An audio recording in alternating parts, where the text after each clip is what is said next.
Okay. Now, I would say we had a pretty few big bombshells dropped over the course of the last 5 episodes. There's a lot. There's a lot that happened. A lot went down in the last 5 episodes, right? So we met a bunch of new characters. We got a bunch of like secrets unveiled. A lot of things came to light that we previously didn't know about before. So yeah, we got quite a bit to talk about. But hey, everybody, how's everybody doing? I hope everybody is doing okay. Before we just get into the whole review, we'll wait a second for more people to come in so no one misses anything. But anyway, yeah, so I feel like the show definitely took a turn like after, I don't know, like episode 11 or 10 or something, and it got really, I feel like this half of the show has been a lot better than I feel like the first 10 episodes. So yeah. Yeah. It's gonna be freaking fun. Um, yeah, so a few things I will say. There are still changes from the book, and that is to be expected with an adaptation of any kind. A few things have been like mixed around and changed. And by the way, before we get going to spoilers, so if you're watching this right now and if you have not seen the show, if you're not caught up, then there will be spoilers, and there may be some book spoilers, but we're going to try and keep book spoilers like just kind of on the low. Someone says, "Hello, fellow bugs." Hello, indeed. Hello, indeed. Yeah, so much happened. Like even just starting from episode 16, like episode 16 just goes off. I feel like episode 16 is kind of a banger, right? And then episode 18 is really good. Episode 17 is pretty good. Episode 17 is really good, right? 17 is the one we have like the big moment where it's like, oh, big secret. And there's also a big secret revealed in episode 20 that we'll get to. We also meet a major character. We meet Mike Evans finally in episode 19. We'd heard his voice before, but Mike Evans, it has a major role to play in all of this. And if you don't know about Mike Evans, then like, oh, you will soon. So yeah, we've had a lot of really good ones. So the first new character that we meet in episode 16 is this guy, Wei Chang. So this is Shan Yufei's husband, and we meet him. We don't learn that much about him in episode 16. We learn that he is obsessed with solving the three body problem, and we know that that has something to do with why Shan Yufei married him, right? Like we meet them, we see them initially, and it's like there doesn't seem to be that much love. And by the way, Dasha is also he's like they don't seem like they love each other that much. So like what actually is going on with this marriage? Because they have a very weird dynamic. So we meet him in episode 16, and he is trying super hard to solve the three-body problem. He's got this screen that's constantly showing it. He's obsessed. Obsessed. He's got papers all over everywhere. He's sleeping on the floor. And Shan Yufan just kind of just lets him live like this. And it's not clear why initially. But we have Panhan coming in, who threatens him. He wants him to stop his calculations. He like shoots his computer. He like threatens to kill him. He's like, if you don't stop this, I'm gonna kill you. And it's like really weird and freaky. And it's like, why is Panhan doing this? So we learn over the course of these 5 episodes also about the different sections of ETO, which is really interesting in the book, and they're definitely doing it justice in the show, I think, and showing like how even within this organization there's a lot going on. So we've got 3 different factions of ETO. 3 different factions. Let me just take a sip of this. So we've got the survivors. So the crazy thing is, by this point in the show, we still don't know exactly what ETO is, and I don't want to totally spoil it. So we're just going to go with the information that we have on the show. So first off, we got the survivors. We don't know much about them yet. We don't know much about the survivors, but their name kind of suggests that they're interested in their own survival. And we even see like Panhan kind of scoff at the survivors. Oh, the stupid survivors. We don't really care about the survivors that much, whatever. Then we got the redemptionist, right? So the redemptionists have one take on how they're to serve the Lord, right? We keep getting mention of the Lord, it's obviously referring to the farmer. It's pretty obvious that they're referencing some kind of alien being or alien civilization at this point, right? So the redemptionist and the Adventist have different ideas on how to serve the Lord, essentially, without spoiling everything that's going on.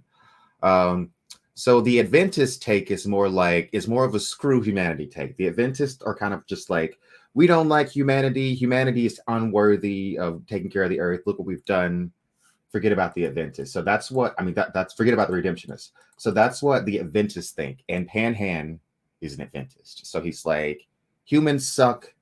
Don't worry about solving the three-body problem. Screw that. And then we got the other side of the coin. We got Shan Yufei, I mean. So Shan Yufei, her whole thing is she is a redemptionist. And the redemptionists are all about like, hey, maybe it's not screw humanity. Maybe we can serve the life without giving it away, right? So she's trying to solve the three-body problem. And obviously what's being presented in the game is the world of the farmer, right? So she thinks that if she can solve the redemptionists are like, if we can solve the three-body problem, then the farmer can just like stay where they are and they don't have to like come here and like screw all of our stuff. And maybe they can even help us solve some of our issues. So that's the redemptionist take, essentially. So the redemptionist and the Adventist are definitely opposites within the organization, and they're really, really like vying for who has power over the organization. All right, and so then we got the major bombshell that was revealed in episode 17, which was that Wengie is actually the leader of the organization ETO, just flat out. She's the leader of all of them. She's the commander, and that's the deal. But the question that's running throughout all of these episodes, and still I don't think has been answered, is which side is she on? What side is Wengie on within the organization? Is Wengie a survivor? Is Wengie an Adventist? Or is Wengie a redemptionist? And I don't think it's totally clear, right? In episode 16, we hear the voice of Mike Evans, and he basically says that, oh, it doesn't matter, what side she's on. I mean, she's the commander, like she's not on anybody's side or whatever, but she definitely has a side, right? She definitely has a side. So the big question is, whose side is she on? We know that she's the commander of ETO, so it's kind of like, oh my God, that's such a big thing. Like, how do you get from where we last see her in the Red Coast to being commander of ETO? And then we get a little bit of that backstory by episode 20 as well. So that's the big secret. And this is where things are rearranged a little bit. Basically, we get the same stuff in the book, but I feel like it's rearranged. It happens differently. So for instance, we don't go back to the Red Coast at this point in the book, right? All of this stuff that's happening doesn't happen at the Red Coast. So that's kind of a little bit of difference, but it doesn't really matter at all. So we have a return to the Red Coast. We also have Adventists they're totally trying to kill Shan Yufei. So the Adventists do not want Shan Yufei around. They're trying to assassinate her. We got a really, honestly, tense scene. It was kind of a scene that you've seen before in other stuff, maybe. But it's always really tense when you have that moment where it's like someone's in an enclosed space and they have nowhere to escape. They've got nowhere to escape from. And then you've got someone on the outside that's going to kill them as soon as they leave. And it's like, yeah, I hate that situation. Right. So it's like, that was really tense. And you got, but it seems like, Wengie's got people within ETO. Okay, look, I'm getting ahead of myself. So we don't fully still yet know the politics of the organization and ETO and all that stuff. We know that there's infighting, and we know that there's people that are loyal to Wengie. We know that there's people that are loyal to the different factions, right? So I mean, it's not like a simple thing where it's like you got like one group and everybody in that group is totally homogenous and everybody listens to one person. You've got people that are loyal to different factions. I'm sure Wengie has people that are loyal to her specifically. And none of it is exactly like straightforward or clear at this point in the show. But yeah. So yeah, we had an assassination attempt in episode, I believe, 17 on Wengie, not Wengie, but Shan Yufei, and then whoever Wengie's girl was prevented the assassination attempt. I don't know who that random character was, that girl, but she totally like handled that guy like, She totally made short work of that guy in an instant. So that was pretty fun to see. So yeah, we get to episode 18, and yeah, Wengie is basically calling everybody back to the Red Coast. She's meeting a bunch of people at the Red Coast. She's gonna meet Wang at the Red Coast. She's hanging out with Shunny Fei at the Red Coast. And then in episode 19, she meets like somebody else. And we'll get to that just in a second. So in episode 18, another bombshell dropped this episode. Another bombshell that like really moves the story along in episode 18 happens. So we're getting more of the backstory of Wengie and her time at the Red Coast. They tell her several different things about what they're doing that aren't true, right? So it's like, oh, we're doing this, oh, we're doing that, but none of it is the actual purpose. And they debate and they argue and they deliberate a very long time about whether or not to tell Wengie what the heck is going on, even at the Red Coast. But they eventually do. And honestly, it's so cool. And I really love this concept because as a kid, I've always been really curious and really interested in the idea of aliens and extraterrestrials. So the purpose of the Red Coast is SETI, the search for extraterrestrial intelligence. And when I was very young, I would always think like, oh God, dream job be to work at SETI, talk to aliens. I'm going to be the first person to communicate with aliens and discover aliens. So that's really cool. So the actual purpose of the Red Coast base isn't like to spy on enemy vessels or any of that stuff. It's just to communicate with aliens potentially. So we learned that, and that's really cool. But according to Wengie, and this isn't true. We know the show wouldn't exist if this were true. According to Wengie, they never contacted anyone, right? According to Wengie, the signal was never strong enough, and no one would ever be able to hear it. We're humans are too insignificant. We're just a tiny little bubble in this giant thing of space. We're too insignificant for anybody to ever notice this weak signal coming from the base. That's what she tells Wang. But it kind of seems like it's not true if we've got if we've got the ETO organization, which we still don't know what it stands for, and they're worshiping some kind of lord from outer space. So it seems like someone somewhere did manage to make contact. So someone is saying episodes 20 through 30 are already out. I did hear that they were just going to release them all, but maybe not on YouTube, maybe on like the Viki or somewhere else where it's streaming. But yeah, I did hear that. That was a rumor, but maybe that actually happened. I don't know. I'll have to check my Discord, which you guys can also check my Discord. I'm sure someone, maybe James Saw, will post the link to my Discord in the chat. But yeah, all of your Three Body Problem info, we're always sharing like all the news bits and all the interesting things that happen over on the Discord, so that they keep me up to date actually on everything that's going on. I mean, the Discord told me about this show. I didn't even know this show was happening, but yeah. Someone says episode 30 is out. If you don't want the subtitles, you can watch it elsewhere. Yeah. So yeah, it already happened. The episodes are out, and yeah, so we're gonna be devouring them in a timely manner and reviewing them on this channel. So yeah, we'll see that when that happens. But yeah, where were we? Yeah. Anyway, search for extraterrestrials is so cool to me. And if I was Wengie, when I heard that, I would have just like been so happy to work at the base. But we don't know what happened from that point on. Well, there's a gap. There's a gap in the story, and then we have Wengie meeting Mike Evans later in her life, right? So there's a gap. We don't know what happened after that just yet in the story, and so we get to episode 19. And we have an amazing character introduction. We have an epic character introduction that we have not seen yet. We've heard his voice, but we have not seen this character. His shadow has been over everything, though. The shadow of Mike Evans. And let me tell you what, Mike Evans, so far, the way they're presenting him in the show is seeming like more of a villain than even Wengie. So let's see. Someone says episodes 22 through 30 are only available through the Tencent Web TV app by paying $8, but can only watch for like a day or two. Huh. Okay. Well, we'll see about that. I'll check on that after the stream. But anyways, so yeah, everything about the way they're filming Mike Evans, the way he speaks, the shadows on his face, they want him, the creators of the show, I mean, They definitely want.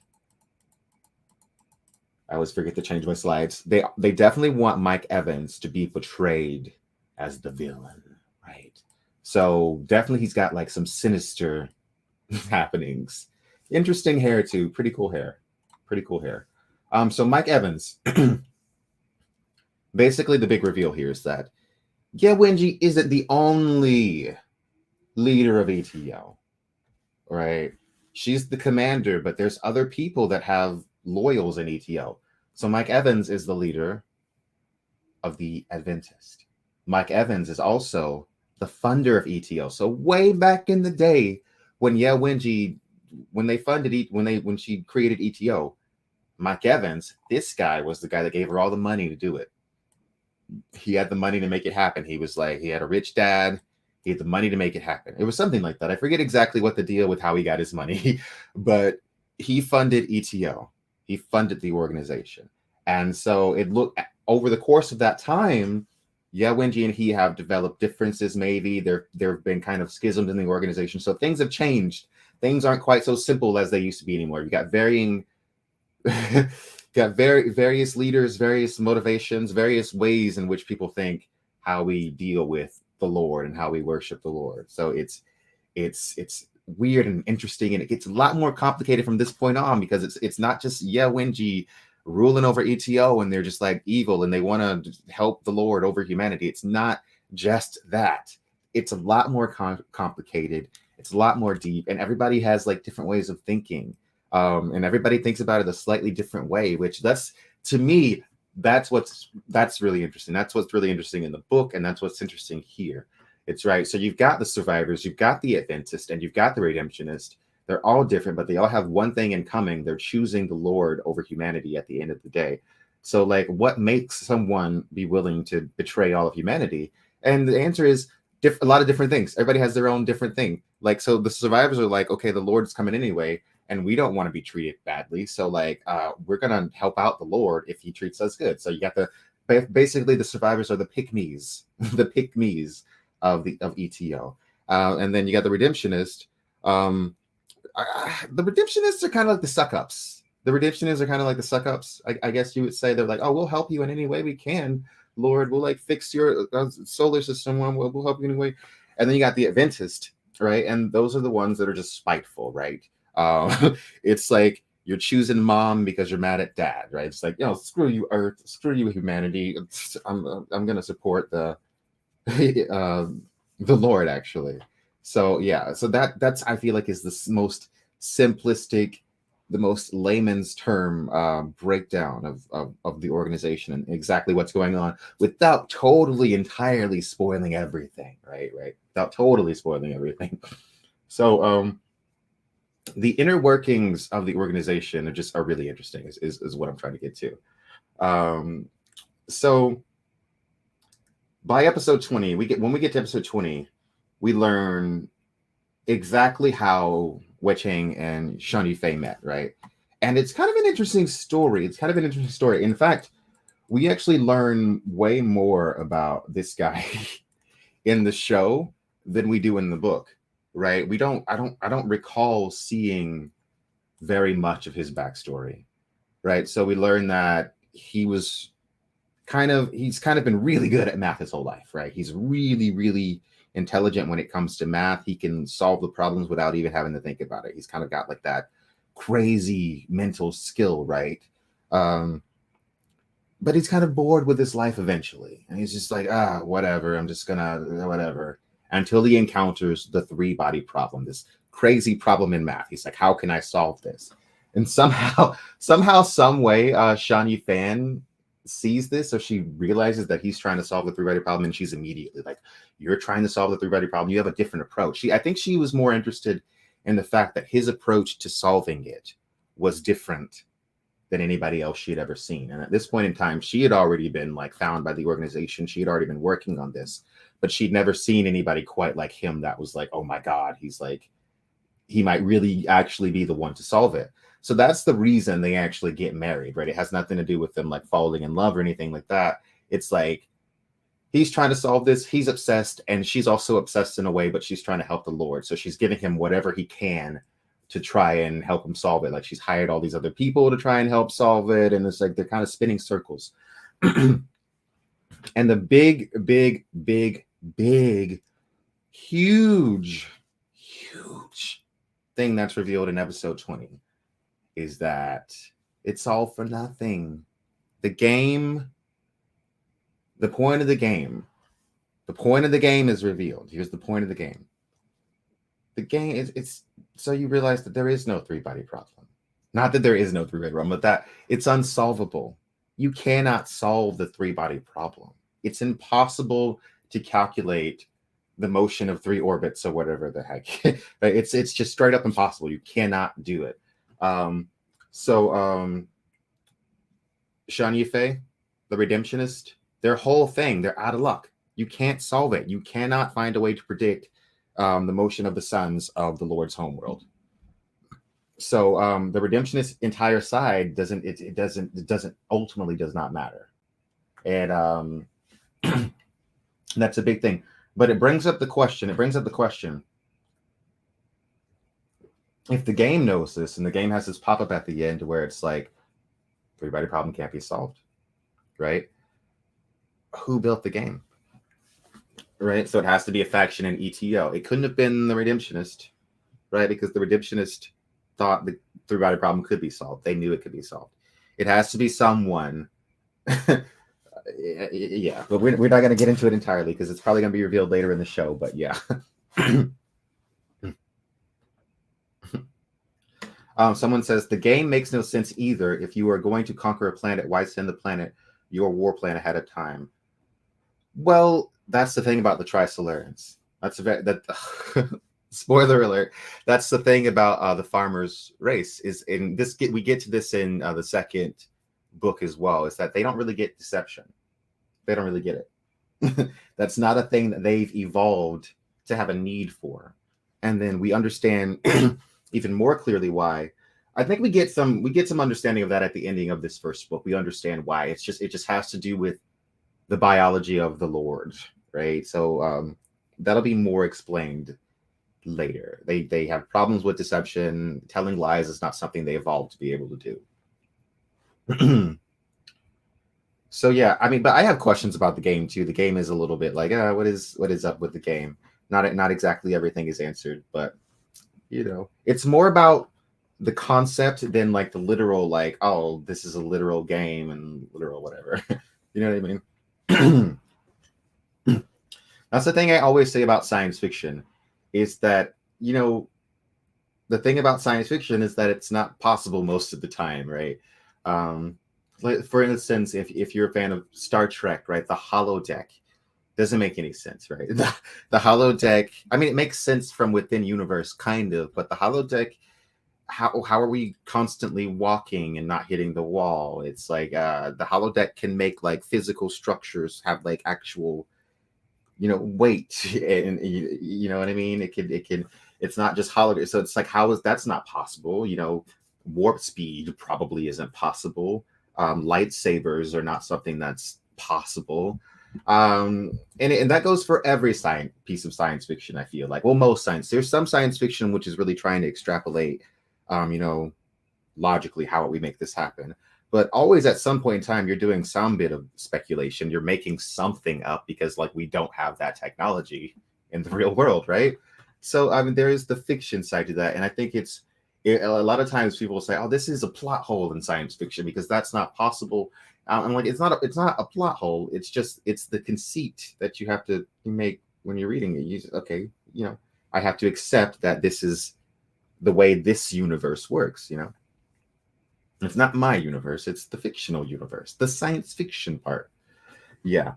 So yeah. Anyway, back to episode 20. So we learned how Wei Cheng and Sean Yufei met, and it had all to do with the red problem. And then right at the end, Sean Yufei dies. She's killed by the Adventist. And yeah, so Sean Yufei is out of the picture. It's essentially what happens in the book as well, except the events in the book are a little bit rearranged. Like in the book, it's more like Sean Yufei dies, And then her husband goes to Dasha and he's like, someone's trying to kill me. And then that's how we get his side of the story. So it's like a little bit switched around. And we also don't learn that, yeah, Wengie is the leader of ETO at this point. There is no train sequence. That happens a little bit later after Wayne comes out of the game for the last time. Then we get the scene with, yeah, Wengie. So like things are mixed up. The same things are happening that happen in the book, but things are a little bit like twisted around, which is fine. I'm like, it makes it a little bit more fun to watch, not knowing exactly how everything is going to play out. So, whoopsies. Poor Shawnee Faye. We hardly knew her. F in the chat. F in the chat. Poor Shawnee Faye. You know, she was pretty cool. You know, I like the character. She's obsessed. I think a lot of people in the Three-Body Problem universe become obsessed. In fact, I think obsession is a pretty big theme in this universe. And to think about it, when you really think about how much the role of obsession plays in this series, it's almost Lovecraftian to an extent. So I did it when we did the video on the Master Races of the Universe on the main channel, Quinn's Ideas. We were talking about that guy in the third book, Way, who became obsessed with the black hole, right? And then we talk about the scientist in this first book who become obsessed and commit suicide. It's almost Lovecraftian, right? It's like you look into the abyss and the abyss stares back into you. It's like they've stared into this like awful secret of the universe, and the obsession kind of consumes them. Like it's consuming them. It's all consuming. And I just think that's really interesting. I wonder why that seems to be something that's on Shishinla's mind. Because I feel like I think I get where Shishinla's coming from too with this concept, because it's like they often say, it's been said that like if you're an intelligent person, that, you know, life is just kind of going to be a little bit more difficult for you, because it's like reality kind of sucks, right? Ignorance is bliss, as they say. So when it's once you know things, you can't kind of put that back in the box. Once you know that you're going to die, you know that you're going to die. Once you know that, you know, the world's going to be invaded, like, you know that you can't put that back in the box. You can't go back to living as if you didn't know that. You know what I mean? People that, like, you know, analyze things and, you know, extrapolate things to their ultimate end, like a lot of times have a really hard time just like being calm and just like dealing things and not getting obsessed and not getting like kind of depressed with like the nature of reality. You know what I mean? If you just sit down and you really, really think about the world, I mean, it's kind of easy to get the impression that things are going like really, really bad. And like, how are we going to fix this, to the point where it's like easier just to like not think about it. But I think there's some people, and I'm like this sometimes, that like, it's like, you notice like problems in the world, or you notice like that things are kind of not going good, and it's like you kind of can't stop thinking about it. It's kind of, it becomes ingrained, right? That I feel like that could lead to, you know, kind of like obsession, right? You got Shun Yufei's husband, who's obsessed with solving this problem. He's obsessed with it. Where is he? He's obsessed. So yeah. Someone says he knows how to write characters, but the Lord doesn't care. Yeah, that's the thing. The Lord doesn't care. Oh, that's a good point, Eston Steege. Le Shishin does not write character. He writes ideas, and he has to make people talk about the ideas. I think that's true.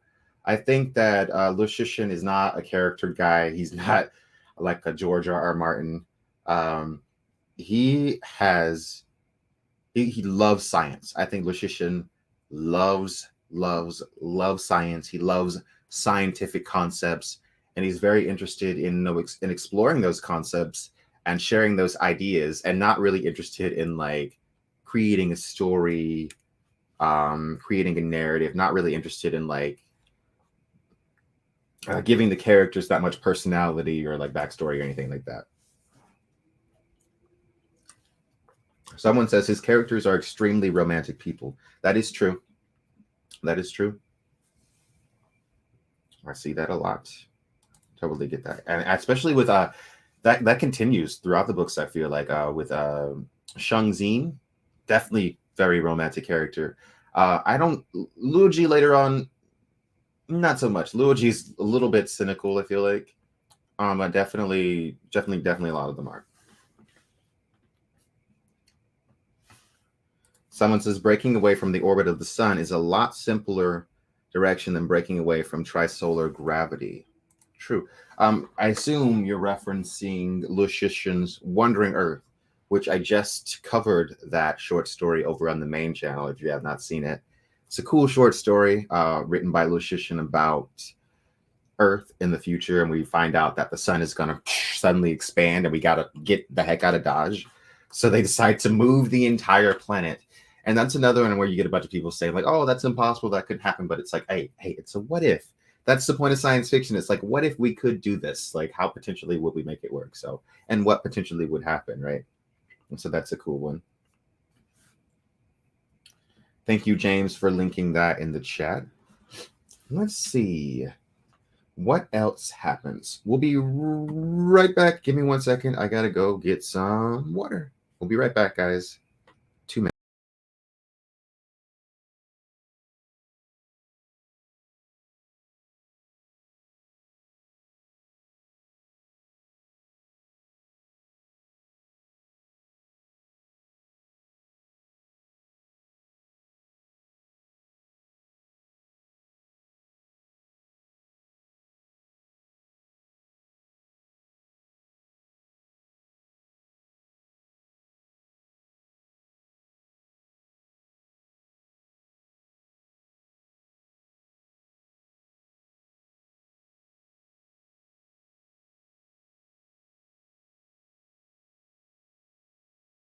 From the abyss.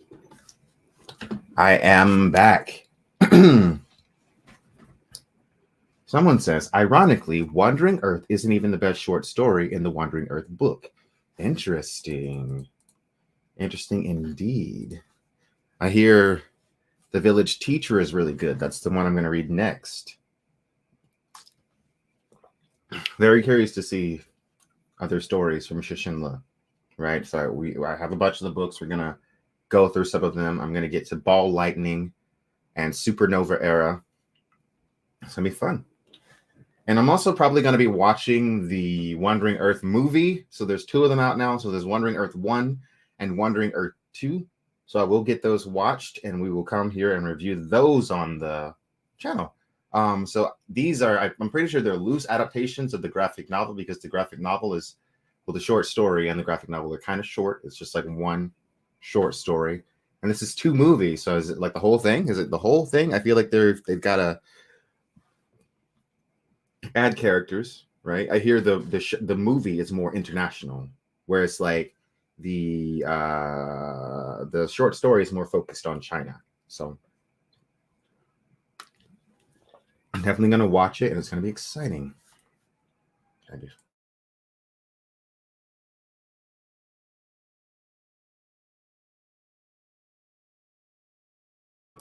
All right. Someone says 1 is kind of cheesy. The movie is painful to watch. Well, I guess I'll just have to make that decision for myself and see what's going on.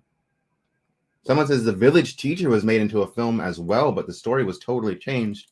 Well, that's my philosophy, is if the story is totally changed, then I don't even give it a chance, right? If someone tells me that an adaptation happened and it's totally different, I'm not going to give it that much of a chance, because why are you calling it an adaptation if you're going to change everything? Then it's not even an adaptation. Ball Lightning is great. Ding Yi is in it too. I did hear that. So Ding Yi is Yang Dong's love interest in Three Body, and Ball Lightning is the prequel to Three Body, and it involves that character. He's the main character. So yeah. The second movie in Wandering Earth is apparently much better than the first one. Nice. So I don't know if you guys can hear that, but there's a fire station near my home. So you probably hear the sirens, maybe. Alan Strom says it's a very loose prequel. Yeah, I also heard that, because I hear things that some of the things that happened in Three Body maybe like contradicted a little bit, or it's like not really like 100% 1-to-1. lining up. So I'm not sure. I have not read it, but yeah. So yeah, what else did you guys like about the last 5 episodes? So yeah, I thought these episodes kept me definitely engaged. It's definitely interested. I'm happy that like these episodes. I'd like every episode to add something. I like every episode to move something forward, and I feel like these last 5, we've really had points where we move things forward, right? So we got episode 16, we learned about Mike Evans, we learn about the factions of ETO. Episode 17, we learn about Wengie as the commander of ETO. Episode 18, we learn the real point of the Red Coast base, learn what that was all about. Episode 19, we meet Mike Evans for the first time. We learn about like Wei Chang's backstory. Episode 20, we get the death of Shani Fei, and then we learn that the 3 body is unsolvable, right? So I feel like every single episode, every single episode, these last 5 has added something to the story. It has moved at least some plot forward, and I feel like that is what I need in a show, right?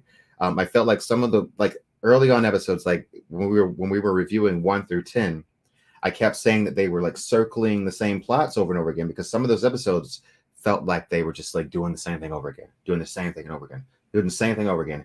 And it's like you would get from episode to episode, like knowing nothing new, right? And you feel like nothing's changed in the story.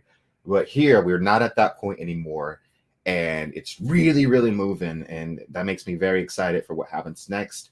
I'm excited to watch episode 21 tonight, or maybe more if I can get access to the other episodes. Maybe we'll watch several tonight. Someone says episode 26 almost get me cried. Well, that's good to know. I'm excited. Someone says I'm hopeless. I was in love with Yao Wengie. I really like the actress that plays young Yao Wengie. I think she's really pretty for one. I think she's really, really good. I think she's basically the embodiment of the character. So yeah.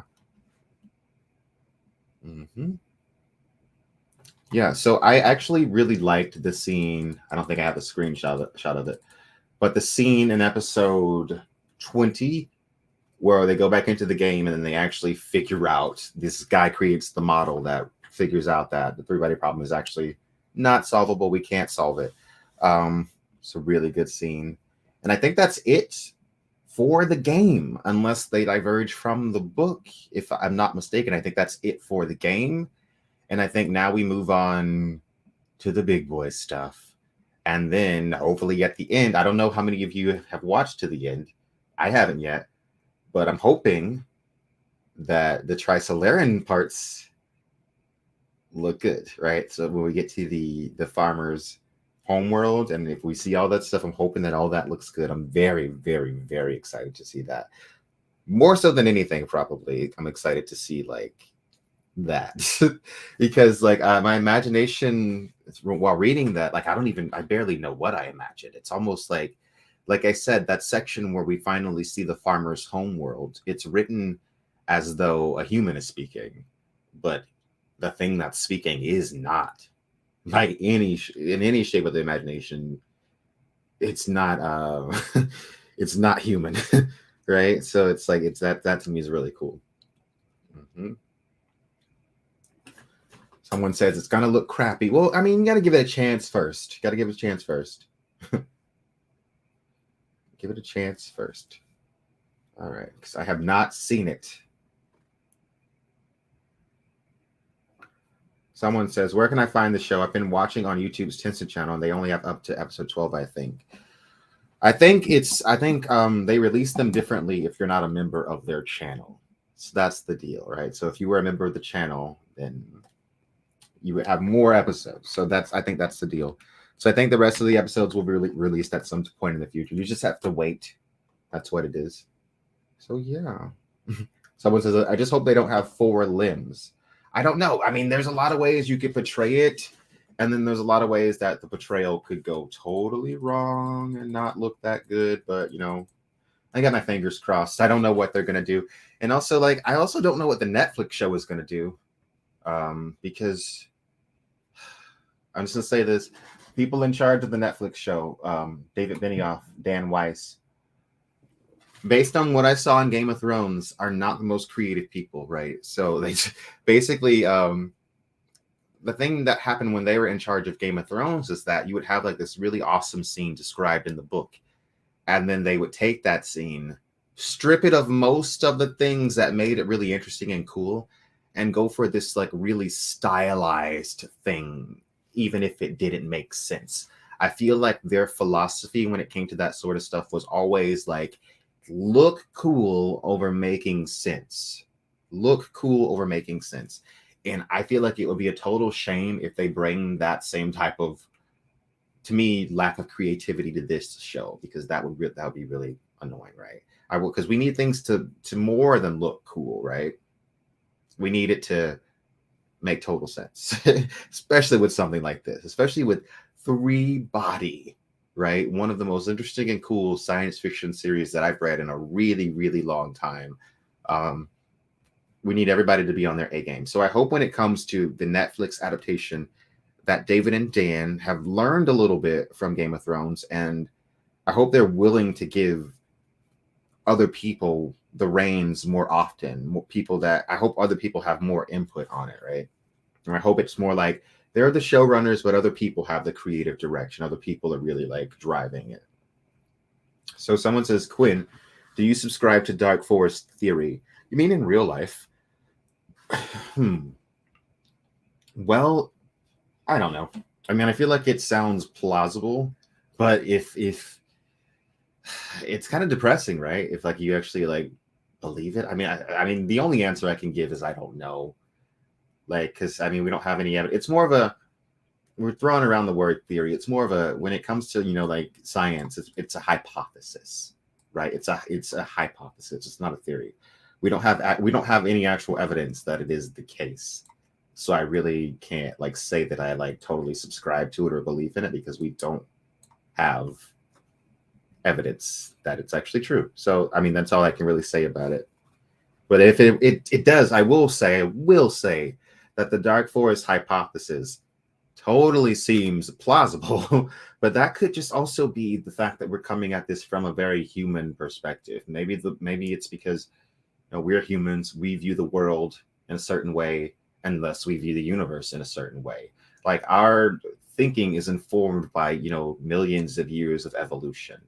You know, we've got the ape brains, you know what I mean? So like, we're paranoid creatures. Like, we humans are naturally paranoid of the outside, of the other.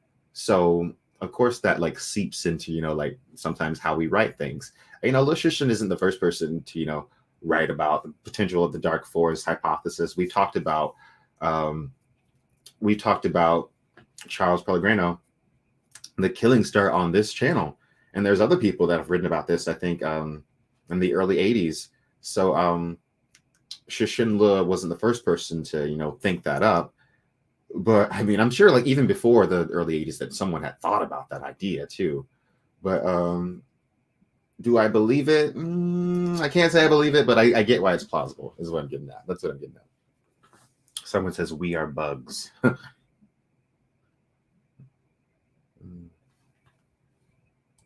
Someone says, does anyone know what movie Wang Miao and his daughter were going to watch at the end of episode 21? Was it 2001: A Space Odyssey? I have not seen episode 21 yet, so I don't know. This is episode 16 through 20 review. I have not seen episode 21. The Flute says, I do like the Dark Forest theory. We need to be cautious, like very cautious. Well, I do agree with the idea of being cautious. I think it is a little weird that we send signals in outer space and we don't know what's out there. That is kind of like, I don't know, going onto the dark web and like broadcasting your address or something like that, I guess. It is a little weird. We don't know what's out there. And, you know, if there is malicious stuff just on our own planet that like wants to kill us, so we got to assume kind of that there's malicious stuff outside our planet, right? Right? I don't know. Maybe most life in the universe, this is just crazy speculation now, but maybe like we're totally wrong in that most life in the universe doesn't evolve on planets. Maybe most life in the universe evolves in the vacuum, and it's too different for us to like actually understand it or see it as life. Maybe this weird kind of life that we are that needs to consume other life to continue is actually weird. Maybe we're the weird ones, right? Maybe the cosmos is actually full of life that's incomprehensible to us and undetectable to us, that doesn't even care about us, that doesn't even know we're here. You know what I mean? Yeah, I mean, we could be the outlier in all this. I feel like the universe is so big, and I feel like just reality is so expansive that like almost anything could be true. I mean, when we actually really, really think about how little we actually know in terms of like what the universe is, how it even exists, why something exists rather than nothing. When we actually like start to really think about these things, I really think that it's like it kind of just we don't know anything. We don't know anything. I think we make a lot of really arrogant assumptions as people, but we're in a tiny little bubble, in a tiny little region of space. You know, in a galaxy that's honestly in a tiny little region of space, and our sun is constantly moving around this galaxy, and this galaxy is constantly just hurtling through space. Like we're never in the same spot. To me, this was the really interesting part about the third book in the Three Body Problem series, Death's End, right? So there is a scene in that book where like the Earth, just for a short period of time, moves into an area where it comes into contact with a bubble of the fourth dimension, right? And just for that period of time, I don't want to spoil it, but just for that short period of time, magic was possible. Unexplicable things could happen because of just Earth colliding with this fourth dimensional fragment, right? And it was only because the Earth is not in the same place all the time, right? The Earth is constantly moving through space, moving through space. And maybe we're moving through different things. Like maybe we're moving like we could move through like a different. I don't know. I'm getting really weird and speculative, right? But maybe we move into a region of space that is inhabited by like I don't know, life forms that live in the vacuum, and we pass through them, and that affects us in some weird way, or we like move through some region of space that's like full of like a certain type of matter that like affects us in a weird way. I know there's no evidence for any of that, and it's all speculation, but the point is anything could just be floating out in space, and we could run into it at any point in time, and we might not be able to understand it or know how to like categorize it in our brain. Right. So I just finished doing my video on Annihilation, Jeff Vandermeer, and it's basically about Earth's encounter with this thing that we can't understand. And it's changing everything around us. We don't know why. We don't know what it wants. We can't understand it. And it's so weird. I mean, I just think about like the kid in elementary school that stumps on an anthill. Does the ant understand what the flip is going on? the ant is just like, oh, the hill is destroyed, and I don't know why. The hill's destroyed. Out there comes another foot. I don't know why that just happened. So I think what makes Three Body, this series, scary is just the idea that we don't know anything, right? So when you're reading these books, every time it expands, every time our perception is expanded, it's a little bit terrifying, right? When we learn about what else is out there. I don't want to give it away, but the more we learn, the scarier it gets. The more we learn, like the more questions we have about like, oh, well, if that's true, then what does that say about this? And what does that say about this? That's why I love this book. Someone says Annihilation movie is greater than the book. I happen to like both. I like the book for the Lovecraftian elements, and I like the movie because it's a great science fiction movie, and it's always nice when we get a great science fiction movie. Pinnacle says, is there going to be a season 2 for Three Body? Well, from what I hear, it's pretty popular in China. So, I mean, that's the way American shows work. When it's popular, then I mean, we get a season 2. But I don't know. I don't know what that depends on ultimately. I hope so, because I'd definitely be fun to watch this. Definitely be fun to watch Dark Forest next year. Oh, someone says, True Harm says, I heard they already started season 2. I didn't hear that, but if that's true, then freaking awesome. We're getting a lot of character. Actually, the crazy thing is, season 2, we would only have Dasha return, and then we would have Wengie returning for a bit. But none of these other guys would be back. Wang's not in the second. None of these characters are in the second book at all. And then we got the time jumps that happen in the second book. And then we got even more time jumps, significant time jumps in the third book, and characters really change. I think the only character that's in every book, if I'm not mistaken, maybe Wengie, but the only character that's in every book is Dasha. Someone says if they do make Dark Forest, it would take at least 2 years. I don't really know how long this show is in the works. I mean, I heard about it, but it really feels like it came out pretty quick. Someone says, Quinn, what would you do if you learned the truth? The truth about what? The truth about the universe? Like if I got, what's it called in Rick and Morty when they go through like the thing and it like,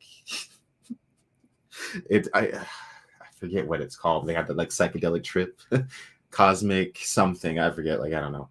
Well, you mean if I was exposed to like the true like nature of the cosmos and stuff? I don't know. It depends on how utterly terrifying it was, right? Like to me, I don't know. It depends on what it was. You know, I feel like the journey and trying to figure out the secrets of the universe are probably more fun than knowing.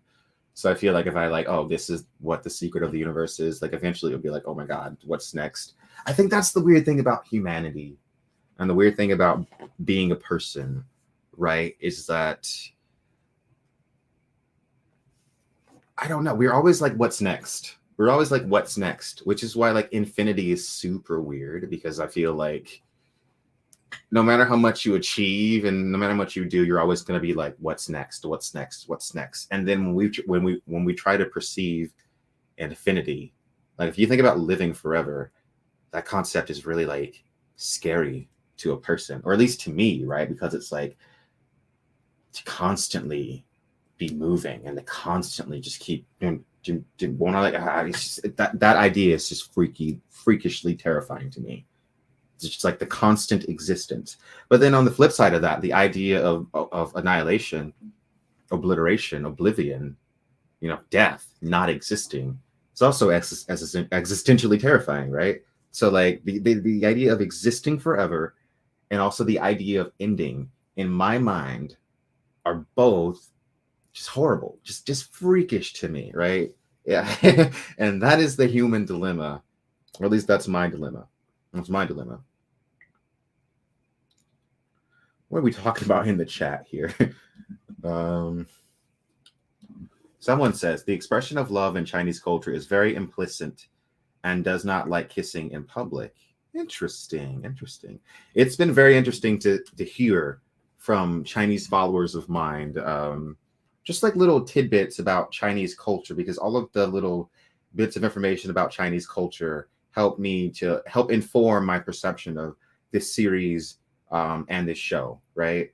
And I think that's really, really helpful, because there's a lot of things that to me as an American, to me as an outsider, that like I mean that might go over my head, right? So it's really good to have like you guys helping me out and like giving me the context for some of the things. Like for instance, the Dasha dancing thing, I didn't get that until like some of you guys like explained what that meant, what square dancing meant. So right, to me that's just like a square dancing. That's to me like square dancing is like a very, very Southern American thing. You know, you see that in like Texas or Alabama or where I'm from, Georgia. It's a very like Caucasian Southern thing, right? So it was like not like something that I was exposed to very often, and it's curious to see like what that means in China. You know, it's interesting. It's very, very interesting. Let's see.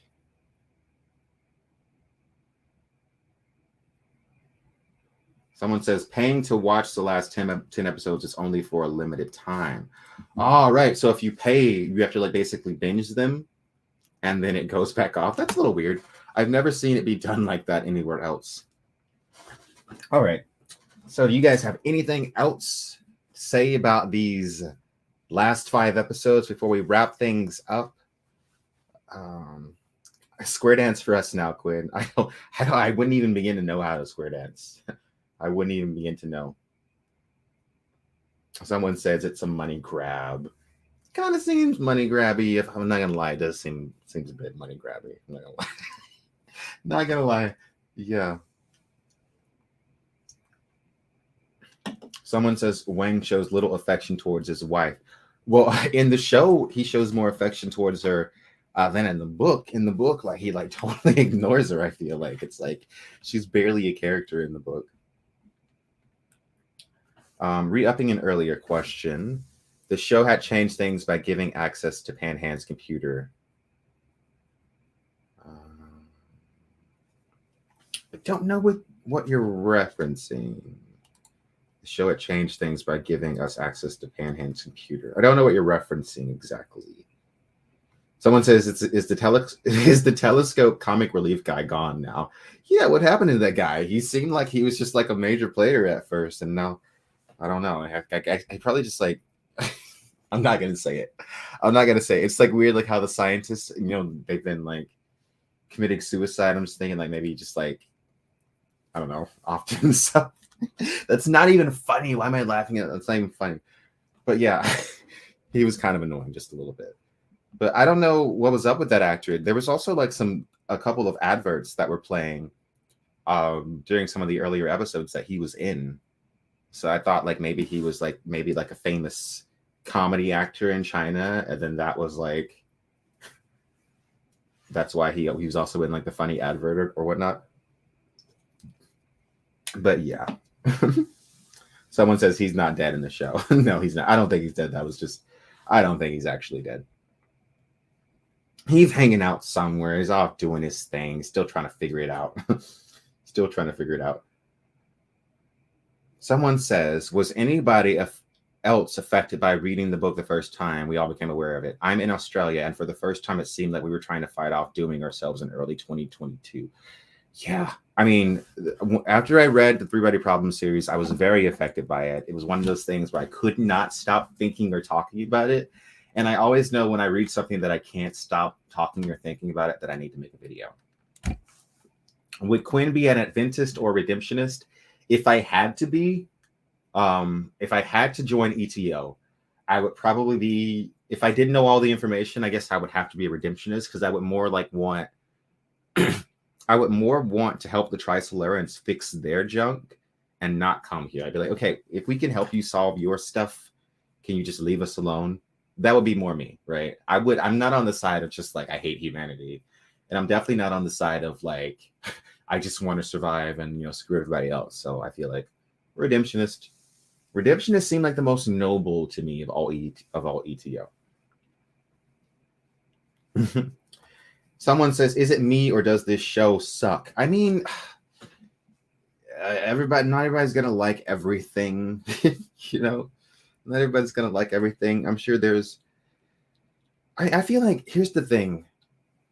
Your favorite thing in the world, the thing that you think is like the best thing ever, it's going to be someone else that freaking hates it. And they think it sucks. They don't like it at all. They don't like it. Right? And their favorite thing that they love, there's someone that hates that too. There's somebody that hates that. So I feel like there's nothing on the planet that everybody likes.